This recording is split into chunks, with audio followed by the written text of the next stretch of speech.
Welcome to Connected Conversations for Creatives, a place where creatives like you can learn, grow, and connect. I'm your host, Jennifer Carr, and today we are diving deep into the heart of the creative journey. Creativity isn't just a skill, it's a way of life. It's about exploring who we are and expressing that discovery in the most authentic way possible. Our guest today, Pauline Dougald, is a prime example of someone who has navigated the twisting paths of creativity and come to embody the spirit of artistic evolution. From her early days immersed in fine arts and interior design to a pivot towards more analytical roles for stability, Pauline's journey reflects a dance between security and the innate call of her creative roots. Recently, she has embraced this calling fully, returning to her artistic origins through writing, coaching, and even launching her own podcast. Pauline speaks to something that resonates deeply with many of us, the concept of the flow state, or being in the zone. It's that magical place where time seems to stand still and everything but the work before us fades into the background. Achieving this state can be a key to unlocking massive levels of focus and creativity, yet the road to living authentically through our art is not without its challenges. Issues like monetizing our art without selling out, structuring the overwhelming flood of our ideas, and maintaining authenticity in a world that often values conformity are hurdles over which every creative must leap. Pauline often discusses these challenges, offering insights and solutions to help fellow creatives overcome the blocks that stifle their creative processes. Today we'll explore all this and more. We'll dig into how creatives can honor their soul contract and respond to their calling, how to manage and harness their creative energies, and how to navigate the pressures that threaten to steer them away from their passions. So whether you're an artist, a writer, a designer, or any kind of creative, stay tuned as we connect the dots of creativity, focus, and authenticity with Pauline Dougald. Let's get inspired together as we welcome Pauline to the show. Welcome, Pauline. Hello, and thank you for an amazing introduction. Oh, absolutely. I'm so glad you're here. I'm so excited. I try not to watch too many things that my guests are on before we actually talk because I like it to be authentic. But you sent me a link to one and I sat there and I listened to it and I thought, we're going to have such a great conversation. Like I knew we were going to have a good conversation without having ever actually met you. So I'm so thrilled that you're here. Before we kind of dive into the deep end of things, tell us about you and the early beginnings of your artistic journey. Absolutely. I started my artistic journey as a child. I went into the art school. I also did a lot of dance, a lot of creative aspects. Later in high school, I was in drama class. I was always doing some kind of creative thing. And I gathered those skills thinking that this is going to be my life because I enjoyed them so much. This is how my soul expressed myself. This is how everything flowed for me. And I got tremendous amount of enjoyment from all those activities and expressing myself through art and dance and all of that. But as the time went on and I moved from Russia to Canada, that's where I originally started. That's where my creative journey began. I realized that I needed to have a bigger, better stability in life. I needed to make something of some kind of a base and structure in order for my life to work. And that pushed me to further and further establish myself in analytical roles and develop the skills that I thought were very useful for this time and the age and the world that I was living in. And slowly, that pushed away my artistic and creative skills and desires, and everything kind of became about this work, just 9 to 5, stability, structure, safety, and security, which is the primary need. We all have that need. And in my approach, I could not find at that time the way to monetize my art. I didn't see relevance in it. I didn't see that it was very unique or useful. And even though I tried to go into interior design, even there I found a lot of limitation with that expression.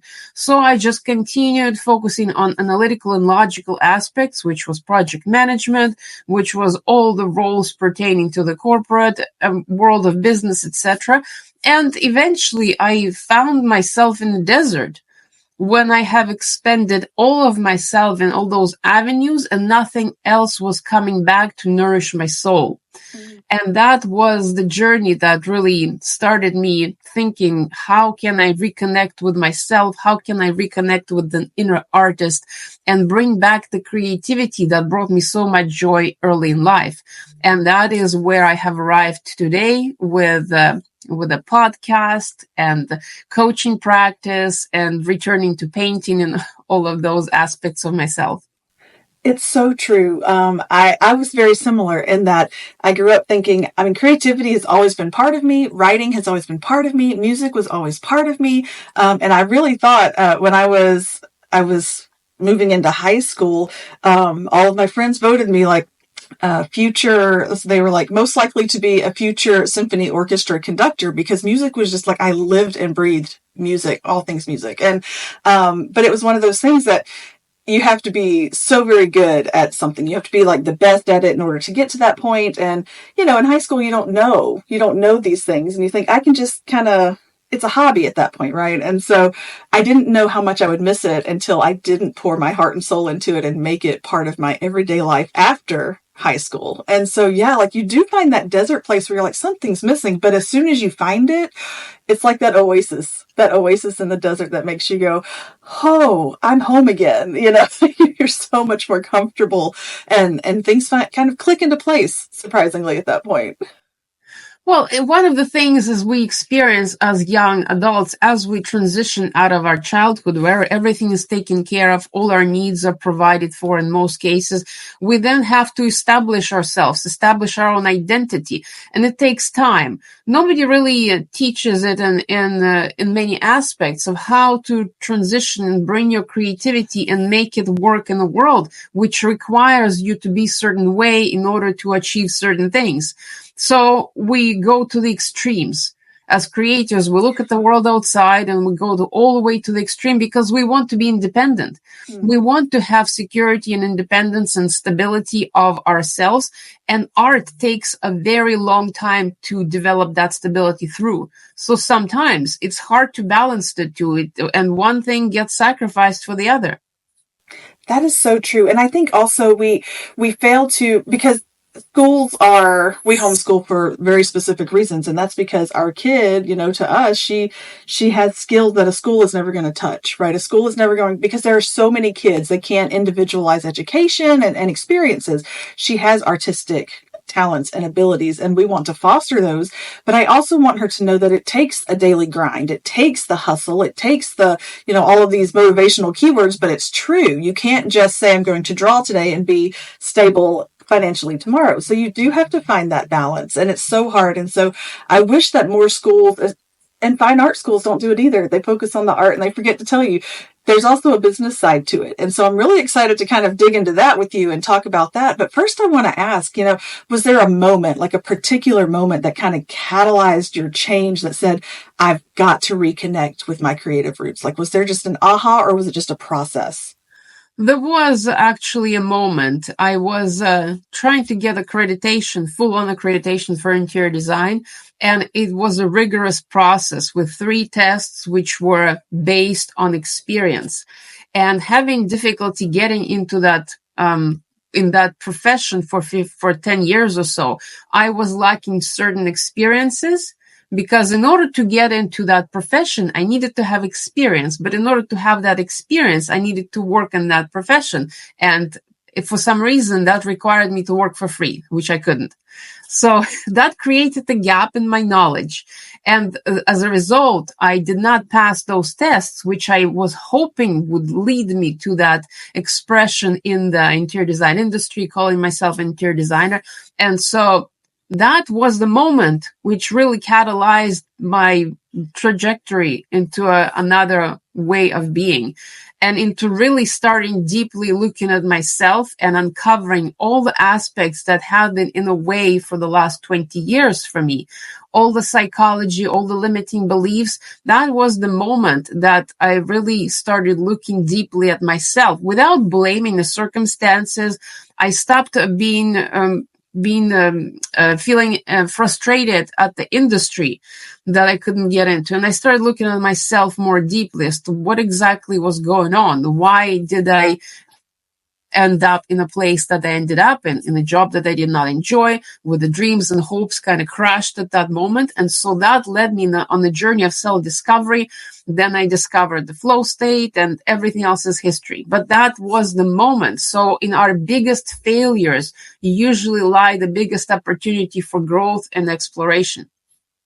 Yes, and I think it's so important that we recognize that just because you've hit a dead end, like just because things have come to a screeching halt for you, it doesn't mean it's the end of your journey. It means you've got to turn around, maybe retrace some steps, but whatever's around the corner is probably what's meant for you in the first place, and you can't just sit there and sulk at the dead end, because nothing will come from sitting still. You have to move, like you have to do the next thing, even if it's not what you thought you wanted. So you mentioned the flow state, and that's one of those things. I love being in that place. I love finding it and hanging out there. I will say that it doesn't come easy for those of us who are easily distracted. But before I guess we really move into that, talk about what being in the zone feels like for you and kind of how that works, and for those who aren't sure what that means. Yes, being in the zone or flow state is a state that has been explored by a number of people already. Mihaly Csikszentmihalyi is the father of flow science, and there's a huge body of knowledge about that and scientific research. But what it really entitles is the space and time where your sense of self disappears. You're not so much concerned about who you are and how you're performing. You're more concerned about what it is that you're doing. And the time also changes. The perception of time drastically either enlarges or shortens, but it just changes dramatically. And in that moment, everything feels great. So the things are smoothly flowing one from the next. It also, because it is driven by the lower brain waves, it is akin to being sort of like in a dream state where one thing flows into another and everything's easy and smooth.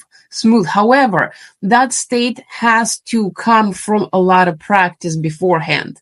Just like a professional skier or a musician in the orchestra, they get into that flow state after thousands of hours of practice. Well, 10,000 of hours is what has been researched.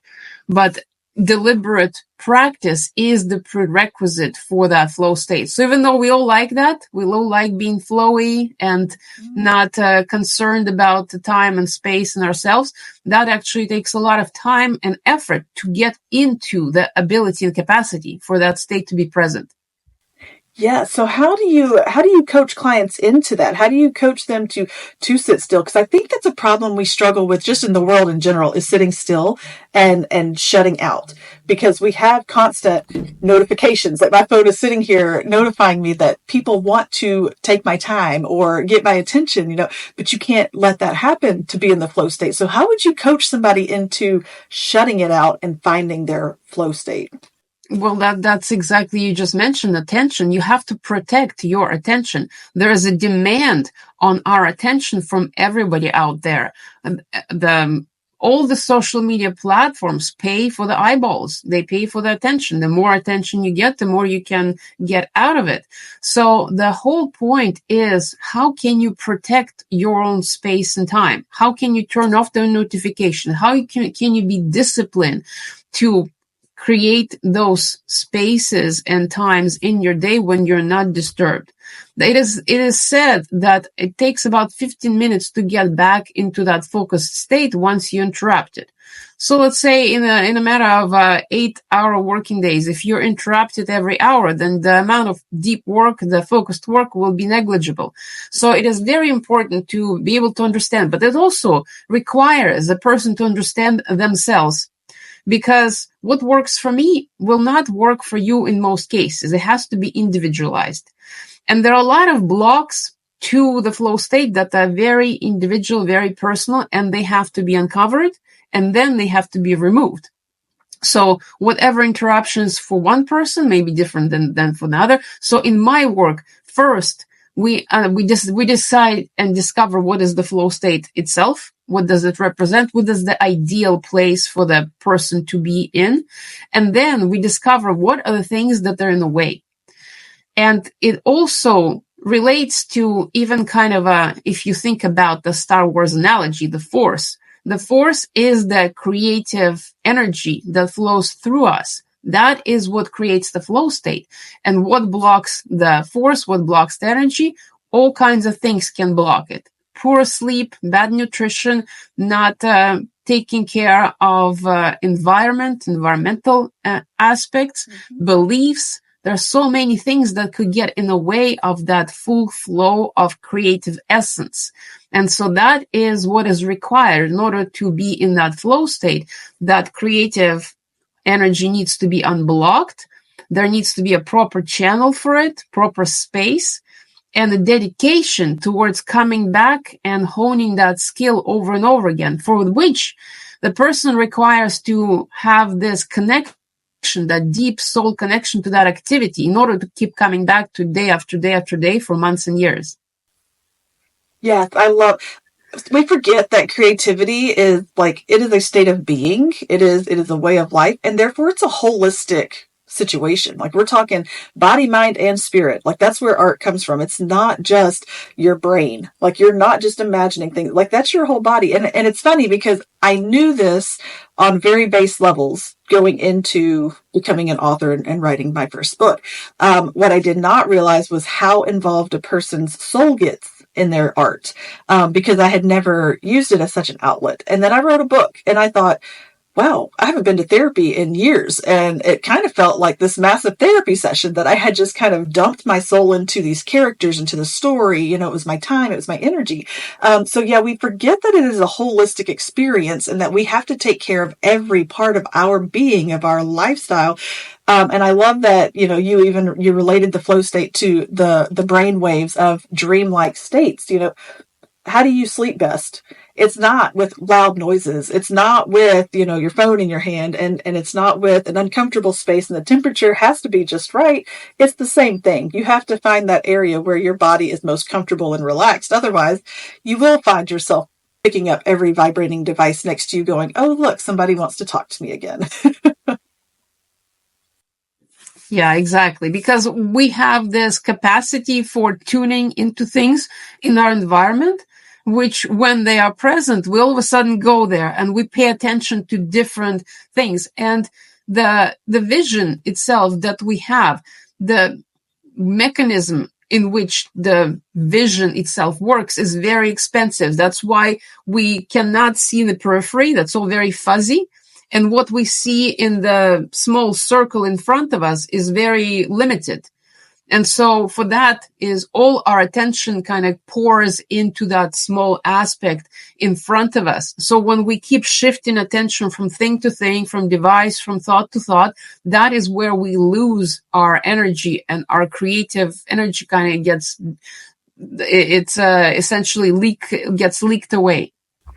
I agree. And I think when that happens, then we try to force the art to happen. We try to force the creativity to happen. And I think I've probably read books by authors who were forcing the work. I know for a fact I have. I've read them and I thought, this was not like your last book. I feel like you were in a hurry, or that you let something distract you. You weren't fully committed to this work that you put out. And it happens to the best of us. And so I think in that case, when we do tend to stumble across those blocks and we let them affect us, we're no longer being authentic to our art. We're just rushing to get something on the shelf because we know it's going to make us a couple dollars on Amazon or, whatever.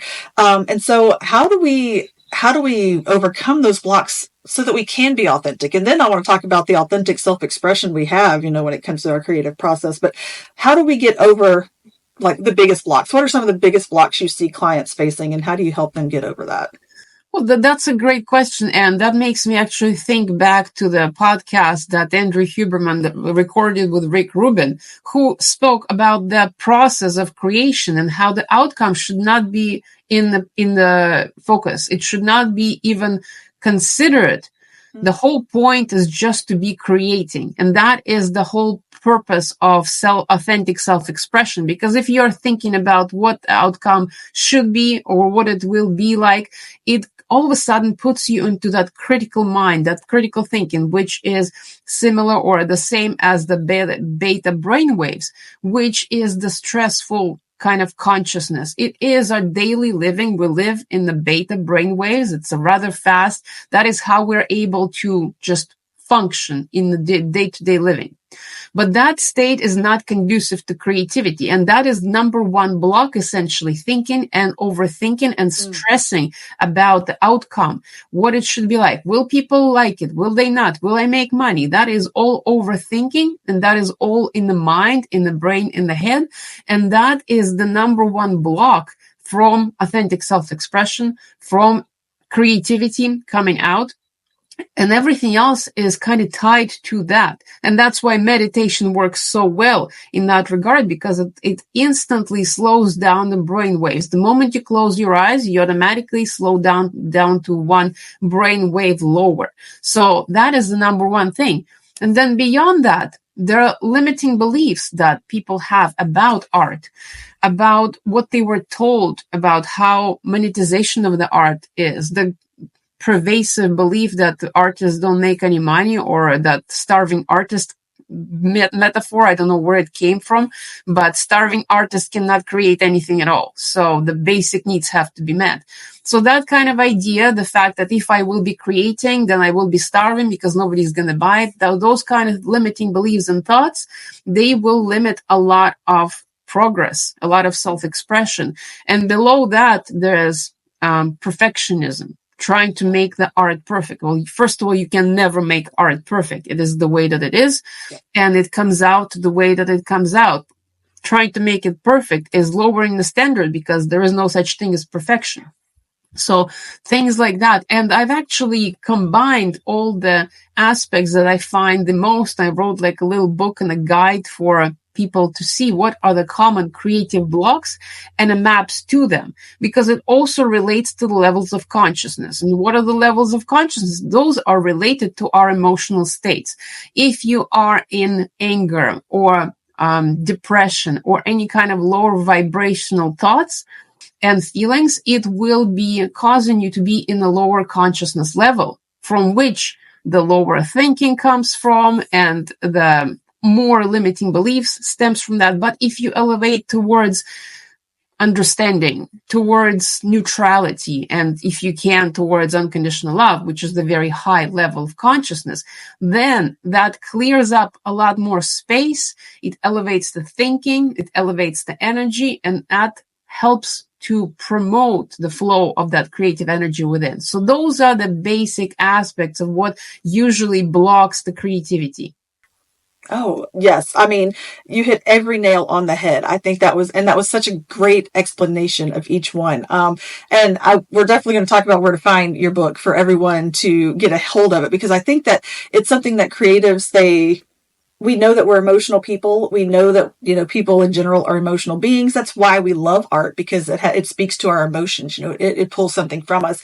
But sometimes we don't know how to get a handle on those emotions, and we think that we just have to pour it into our art, and then our art becomes frenetic, and we're just like, So yes, I think that was a beautiful explanation of all of that. But how do we then balance this authenticity with the pressures and demands of the market we find ourselves in? Case in point, I write what's considered wholesome contemporary romance, right? It's not spicy. There's nothing. It's sweet. It's swoony. It's lovable. It's still romance. But then we have this world of spicy romance readers, which I have no problem with. I just don't write it. And so how do you find that authenticity in that really loud market of, if you don't write this, you're not going to be successful? Yeah, I think the key here is what you just said. You don't write certain things. It is being true to yourself. If it doesn't resonate, then don't try to go there, because it is not going to be you. It's going to appear not connected, not aligned, and it will be a struggle to promote, because you will not feel completely with it. You will know that there's an element of lie present in that. So hyper narrow focus, I believe, not only improves the skill, because the more focused you are, the less things you have to worry about and the better you get at that one thing. And so that is eliminating all the lies you tell to yourself. Then it's recognizing the fears. Yeah, it's, we tell ourselves a lot of lies on a daily basis. And so that process called shadow work, you look at yourself really kind of in the mirror. What are the things that I don't like about myself? You accept them within yourself. You don't push them away, because the more you push them away, the harder they bounce back. So you accept them within yourself. And then you say, well, what's the better way to do things? What is more aligned? What is more true to myself in this moment? In the next moment, take it one step at a time. And then another thing about this process, I strongly believe, and I personally have kind of resisted that approach, but I think it's very necessary for creatives to have a wide variety of things that bring them income. Do not rely on one thing to support them. If you want one thing, get a 9-to-5 job and forget about your art. That's kind of the thing. But if you want to be fully creative, fully authentic, and true to yourself, you need to have eggs in different baskets so that you can be true to yourself in one realm, then do something that can produce another source of income and maybe a couple more, so that you are not relying on one thing and then have to adjust that thing towards the market, because that would sometimes can cause a lot of disturbances and misalignment. So that's what I would say about this. It's a balance. It's a learning journey. Nothing comes easy. If it would be easy, it wouldn't be worth it. But that is kind of the best artists are kind of jacks of all trades. And I think that is our best aspect of creatives. We can do different things. And it's nothing like in the book Range. I think it was David Epstein. I can't remember the name of the author, but in book Range, he explained how there is different things that need to come together. So we have to learn different aspects. And as creatives, if we are able to do that, then we can put them into different baskets, different avenues, different sources of income, so that we can have very aligned ways in which our creative force expresses itself. Absolutely. And that was going to be my next question, was that, how do you help a creative who feels pulled between their art and the need for stability? And I think that's exactly it. Multiple streams of income is a fantastic idea for artists. And it's hard because we're not always business minded. Like, creatives we stay in the artsy world and we kind of forget about the business side of things. And that's where it can also get a little tricky. I thankfully married a man who is very good at the business side of things, so I don't have to worry about that. And no, he's not for hire. But he's a wonderful person and he helps keep me balanced. And so to have those people or resources available could be very convenient and helpful. And I remember having a conversation with, he's an actor and a director, and he also works at a theater. And your art and your job could align. You don't have to have a 9-to-5, I hate my job, because that is going to affect your art. So if you could find a way to incorporate your creativity or find a place that allows you to be yourself and to have a creative say in something, make those things all align together if you can. I know sometimes you have to do the 9-to-5 that you can find. I understand that. I get it. But yeah, I think that multiple streams of income is definitely the way to go if art is your main goal. Well, and one thing that you also mentioned is the emotional nature and how it relates to art. And I actually spoken to a number of different people, and there is this concept that the misery makes better art. And I personally have experienced both ends. Yeah. I have experienced dark and deep emotions that have resulted in some art, but I also have created out of joy and happiness. So there is a combination. Our emotions can be the source of creativity depending on how they are channeled, but it doesn't have to be all misery all the time in order to produce better art. That is kind of a misconception if somebody had this in their mind, that I have to be unhappy and depressed in order to make the masterpiece.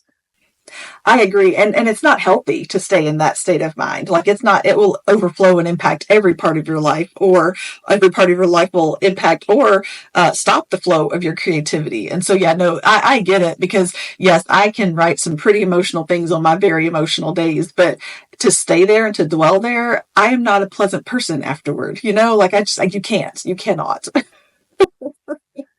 Yeah, Um, those it serves to alchemize emotion yes. in that way through the creative pursuit, but it doesn't serve to stay there. Absolutely, absolutely. And that goes to say that, if you do find yourself dwelling, this is my little PSA for mental health and wellness. Like if you find yourself not able to get out of that misery, find somebody to talk to. Find somebody who will help you through that and to walk you out of it. Yeah, it's not a permanent fix, because sometimes we do end up back in the sad places, but know that you have a lifeline to get out. And, my email address is on my website. We'll just throw that out there.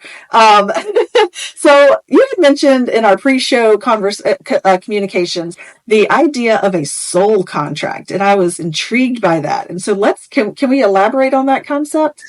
Sure, it is a kind of my perspective on the way, and I came to it a couple of years ago when I started looking at the creatives and how they are different from other people. Even though everybody has creativity within them, everybody has potential for being an artist, but those who are really identifying themselves, I am an artist, I am a creative, they have a certain soul contract to bring that unknown into the physical reality, to bring those ideas and to always hunt for those visions in the spaces, in the depths of the unknown. It is a special calling, I believe. Not everybody can do that, because it requires you to be on the edge of the known world and unknown, and always always make journeys towards that unknown and bring something back. And when you bring it back, the rest of the world first rejects it, but then they assimilate it. And the hardest difficulty with that is that the moment you bring it, it is so part of yourself. You bring it with your soul, you bring it with your being, and the world, because it has never seen it before, it rejects it at the first sight. It's almost like when you give birth to a baby. It's all wrinkled and small and blue, and only mother can love a baby like that. But eventually it grows and everybody says how cute it is. The same thing is with creations. When they are first brought, they're wrinkly and they're unsightly and nobody knows what to do with them. And the only person who can really love that creation is the artist themselves. And it's their soul contract and their job to nurture that thing to the sufficient place where it can integrate itself into the known world. I love that. And I think what becomes so sometimes complicated is that maybe we do have voices on the outside, who we hear those voices and we take them to heart, oh no, that will never do. That will never work. That's not a good idea. That's not, no, here's the thing. Like because we are unique individuals, but we also have connections out in the world. Clearly we have people that have things in common with us. Therefore, there is going to be somebody out there who loves and receives your art as much as you do, at least as much as you do. And so I think we hear those voices, however, and that kind of starts to dull our ability to put our work out there, our desire to put our work up there. How do we push through that? Because that's hard. That's the voice of the inner critic, and it is one of the blocks to creativity, because we always a lot of people at least, try to get external validation from the world to reinforce their value and their worth. As a creative, as a person, as a human, we all want to belong to a tribe, and we want to be validated and accepted for who we are and what we do. But the thing here with creativity is that you sign up kind of the soul contract to be this kind of outcast, to be different, to be strange, to be in some ways even incompatible with others and with the tribe. And that really becomes a challenge of, well, how do you find the value within yourself? How do you know your own worth without the world telling you how good or not good your art is, and just continue existing, continue aligning with what is true for you and going on that journey? Because one of the things that creatives will resonate with, I believe, and I have experienced, is that if you stop, you can say, okay, well, I'm not going to create, I'm not going to do it. That calling is going to come back. it's going to be persistent. Even though there's a voice of inner critic inside, there's also a voice that keeps calling for adventure, that keeps calling to further explore the unknown and continue creating. Most creatives cannot stop themselves and their own creativity. So that is the inner critic needs to be accepted as well. Just like everything else within us, it is one aspect that is not going to go away. And the criticism from the outside often hits the hardest because creatives bring art with their soul. And so that needs to be protected with better boundaries. The self-worth and value has to be established and worked on as much as possible through whatever means necessary, shadow work, therapy, community, who knows, journaling. Journaling works really best because, like what you said, you wrote some things and then you discovered that you felt better after that. Mm-hmm. When we write things out, not only is the process of physically writing by hand helps, but also getting the thoughts out onto the paper allows us to offload that burden, which then reduces the inner critic and reduces the pressure and allows us to connect with ourselves in better ways. Yes, and that is one thing. I was a marriage and family counselor for a long time, and I always said journal. Journaling is your subconscious processing some things. You know, you may write things and then go back and read it and be like, I didn't know I felt that way, because your subconscious is processing, you know, and it's saying, hey, I need you to look out for this. It's warning you, it's telling you things. So yes, writing, even if you're not an author, if you're a painter, if you're, you know, a potter, whatever the case may be, writing is still something that's going to help you, in the long run. I am 100% on board with journaling. Like, that is a great idea. I was also going to say, what was I going to say? Do you remember what I was going to say? It's so free-flowing. But one of the things that I could add to that journaling aspect is that the people who we meet and encounter in the world that bring up the most difficult emotions are usually the sources of biggest revelation as to what we need to journal about. Oh, yes. And I had told somebody the other day, they were talking about, you know, your subconscious, whatever you want to call it. Maybe it's a woo. And I was like, it is not woo woo. Your subconscious speaks to you, and also through your dreams. Like, pay attention to your dreams, because they're going to also speak to you, because that's when your brain shuts down enough to help you start processing issues, you know, solving problems, that kind of thing. Because you're so busy during the day thinking about life in general. So when you're asleep, your brain's like, now let me give you this solution. And so don't ignore a good dream, because sometimes they mean something. That's just putting that out there. Oh, I remember what I was going to say. Sorry. In a moment. You also have to remember that you're creating your art for you. You don't create your art for other people. Yes, you want other people to enjoy it, but the reason we create art is for ourselves. And so there's no reason to be thinking as you're writing your book, in my case, wonder what somebody's going to think when I write this. That's not what matters. Like you said earlier, you know, don't think about the outcome. Don't think about what somebody's going to say on the outset. You know, yeah, it's because you have something you want to put into the world because it was on your heart and your soul, and then you wanted to share it. That's all that matters. Yeah, it is a little bit of selfish endeavor because we want to create for ourselves, but then others get to experience and benefit from that as well. And I think that is the biggest challenge that creatives meet in their life, is trying to figure out, and the biggest fear that if they are to do the work, if they were to do their art for work, they will start losing interest in that art and that aspect of themselves. And that really goes back to balancing and spreading yourself into different variations of you and creating different hats and different buckets for what you do, so that you don't exert, I guess, and exhaust your own creativity trying to make a living and twist it in such a way that it would not be even yours anymore. Because if somebody loves writing and then they decide, okay, I'm going to become a commercial writer and I'm going to follow what the market wants me to write, eventually that will exhaust their flow, their creativity, and it will block and twist things. So staying true to yourself and branching out in different ways to be in this world. Yes, I love that. Okay, so let's talk about your work specifically. You've written a book, you've got a podcast, so tell us about your work and where we can find it. Absolutely. My work has started 4 years ago, and at the beginning, it was just about flow state as it pertains to peak performance. And I actually started in motorsports because you can see I love bikes. I used to be part of the racing community, and I thought, well, flow state for peak performance, it's exactly the right location. And after that, I slowly shifted more towards creativity as I kept coming more and more in alignment with myself. So my work is found at artdiversion.com. An idea for that is diversion for your mind to get the clarity of the inside. That's been the focus of my work. How can we create a diversion for that overthinking, critical thinking mind that is always keeping us in stress through whatever art that is best suited?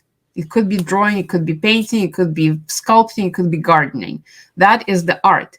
That then creates a diversion so that the focus is shifted towards something creative, the stress is reduced, and then the insights come out.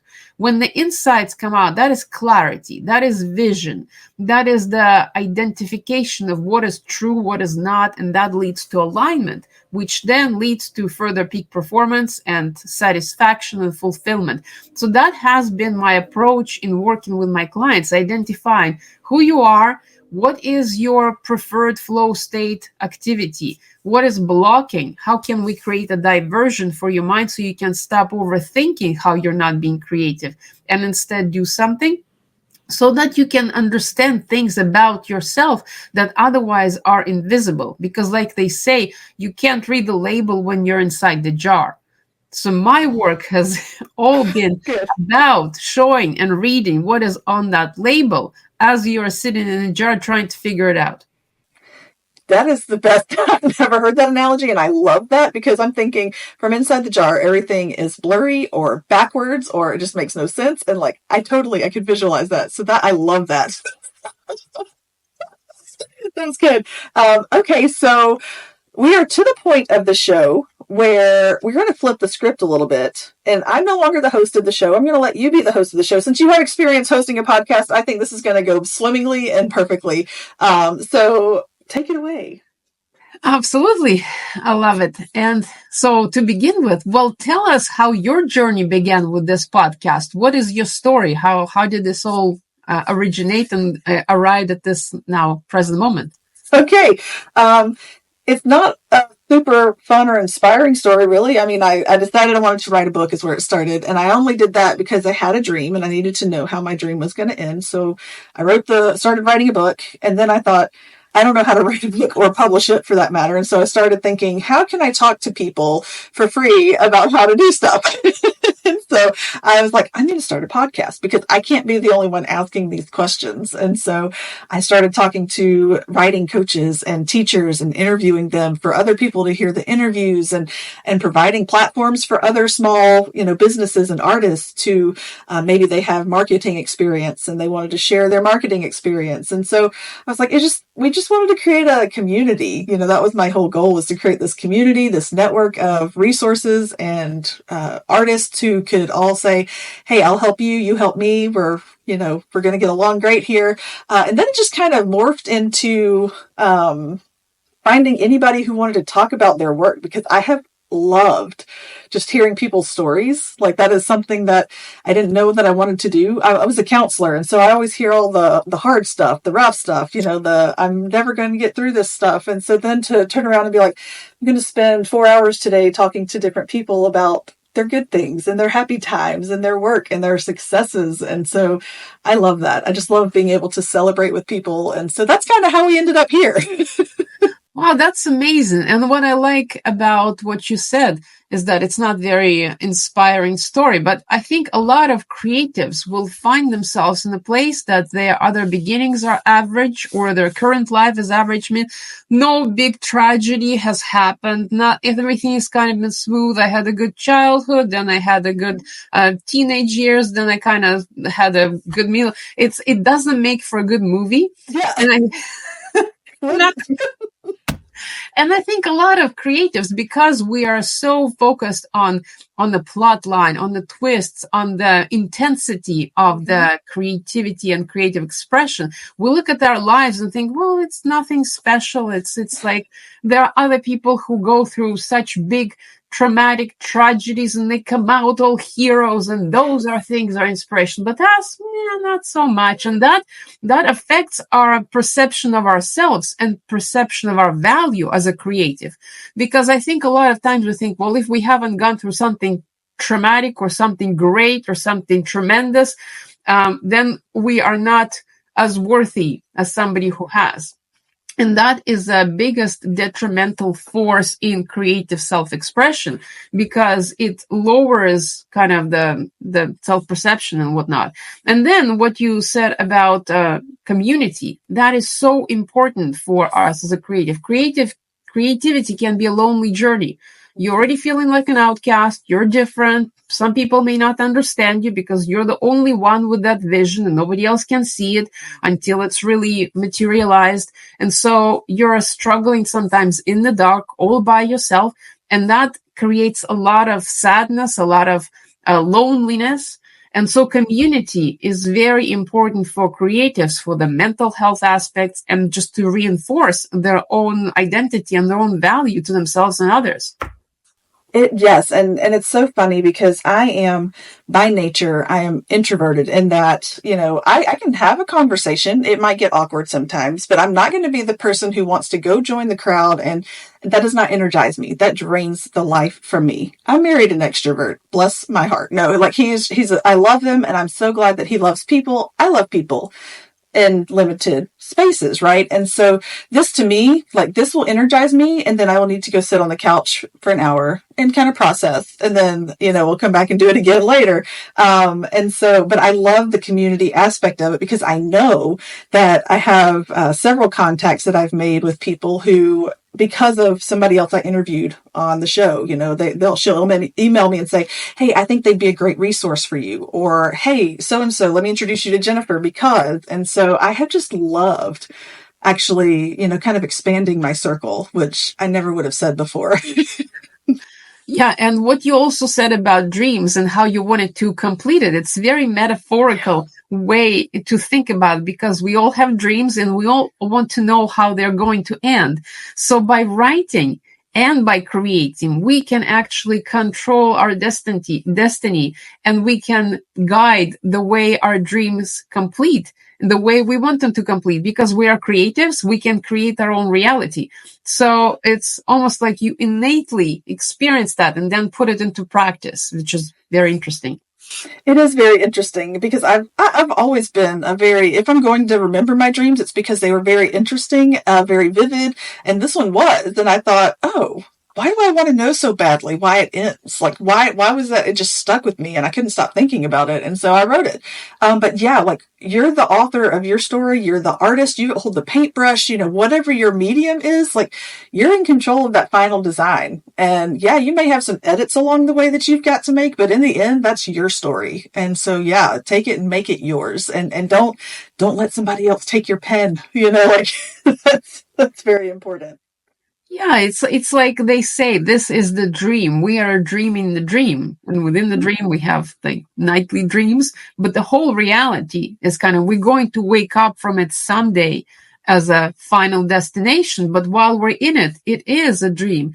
And those people who kind of awaken to that reality, to that aspect, they are able to adjust and shift the way their dream goes with a much more precise, much more consistency than that. And so I'm curious, what has been the most rewarding aspect of this journey for you since you started this process of gathering community, connecting with others, asking them questions? What was the best part so far?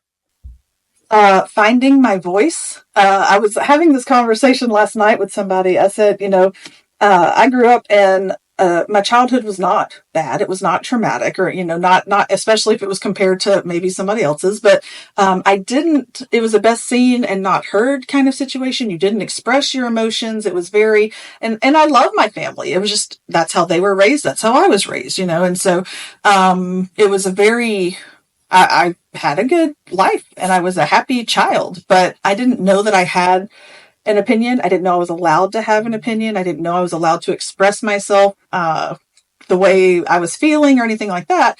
And so about 3 years ago, all of a sudden I started writing a book and I thought, oh, I feel like saying something. And so I would say it. And then there was no pushback. I could say what I wanted to say and nobody was going to say, shh.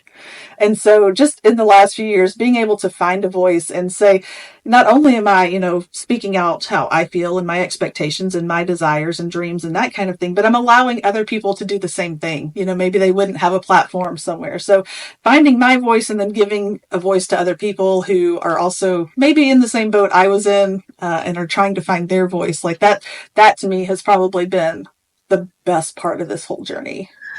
Well, that is fascinating because it is said that traumas don't have to come out of something big. Yes. It could be something small. And this is, I'm quoting it from the book of Gabor Mate, The Myth of Normal, who says that the smallest events can cause trauma in a child. And then later you look at your life and think, well, it wasn't bad. How can I possibly be traumatized and carry some kind of things that are obstructing my creativity and my voice? But if you dig deep down enough, you will find some occurrences that to your grown self might not even seem like anything a big deal, but to the younger version of you could really block the expression, the voice, the authenticity. And in the spiritual sense, I see how it's a fascinating trajectory of starting from the bottom, the lower kind of energy centers, and moving up into the head and into the throat, where it's much higher vibration, much higher level of consciousness and elevation because it's an upward movement. So it is incredible what the creative can achieve if they're just connected with themselves, awakened and aware enough.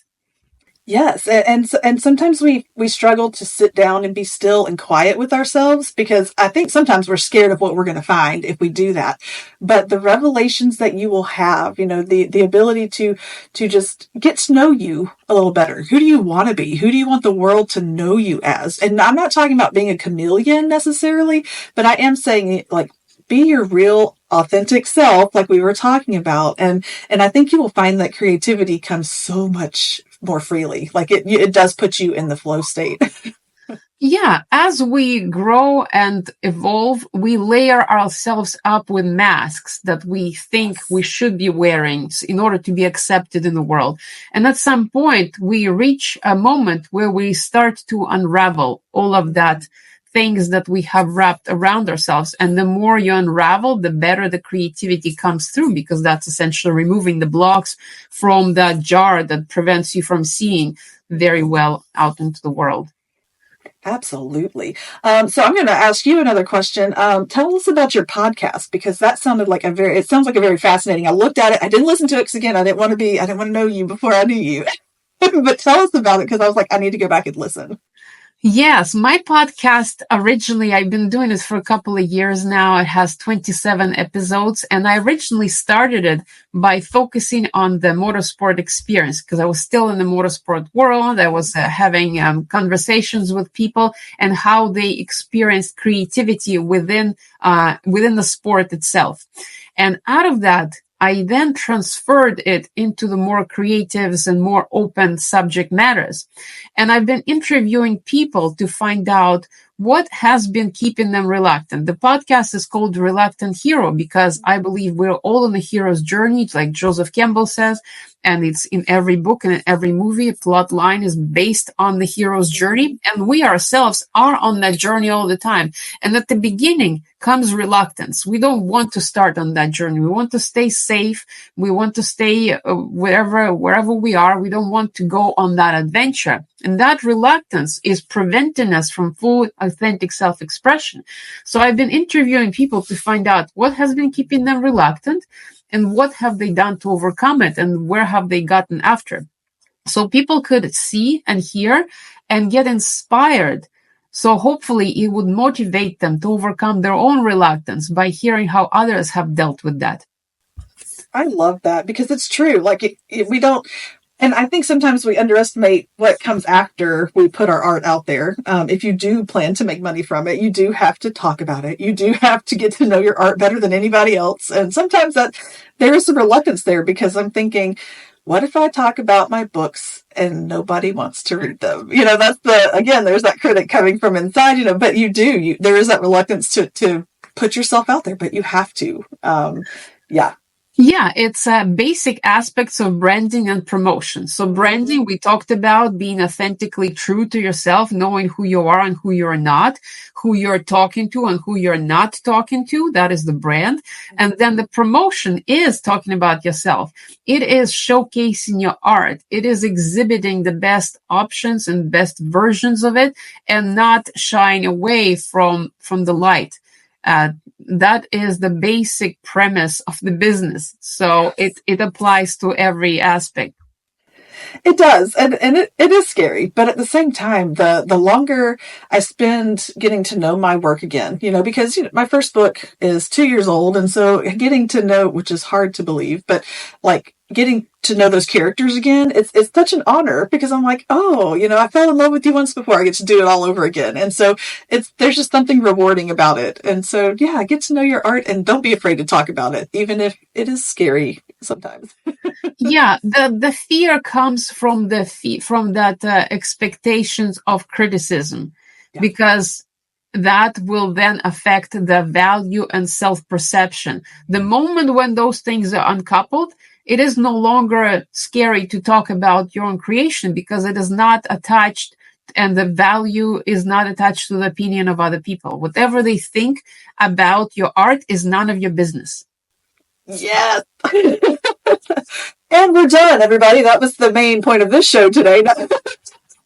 No, seriously, that is fantastic. And it is hard because you, especially like an author, you want the reviews of your work. You need people talking about your work, but there are going to be people who say, you know what, that was a 1-star read for me. I didn't like it. Or you're going to have somebody give you 2 stars and no explanation. And it is what it is. You just have to accept it and understand that chances are they're one in a very small group of people who are going to feel that way about your work, especially when everyone else has said the opposite. And so, don't seek your validation from people who don't value art in general. Like, oh my goodness. Well, and one of the things that comes to mind for me is how it is important to really keep yourself clean and true with vibration. And what I mean is, I was listening to Arnold Schwarzenegger on stage recently, and he was expressing and explaining about his early days and how he became a governor of California and how they went and searching for dirt on him about whatever he may have done or not done. And because he kept all the T's crossed and all the I's dotted and he paid his taxes and he was upstanding citizen, he had nothing to hide. So whenever the critics looked at him, they couldn't find anything. And he then proceeded to become a governor and made good changes and good implementations. But that was based on authentic truth and clean slate. So for anybody who's afraid of the critics, be true to yourself. Don't have anything to hide.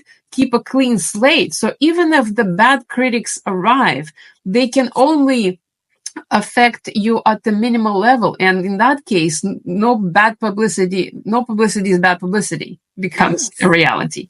Absolutely. I love this conversation because it is so hard for people in general. I was having this conversation with 2 other authors. I do a different podcast on Thursday nights with 2 co-hosts, and we were talking about, being true to your brand and creating an author brand and what you want to present to the world, how you want the world to see you. But the catch is you can't be one person to the public and another person behind the scenes. So whoever you are behind the scenes, you don't want to give everybody your home address and your social security number. I get, you don't want to go and give them everything of you, but you have to be the person that everybody already likes, and that's kind of hard because maybe I don't know, that it's a different ballgame. And that's a whole conversation we get into with branding yourself, but you do have to be you because that's what people like already. Like, don't try to make it, because they'll see right through it so fast. Yeah, well, privacy and authenticity are two different things. Yes. You can still keep a lot of things about yourself private,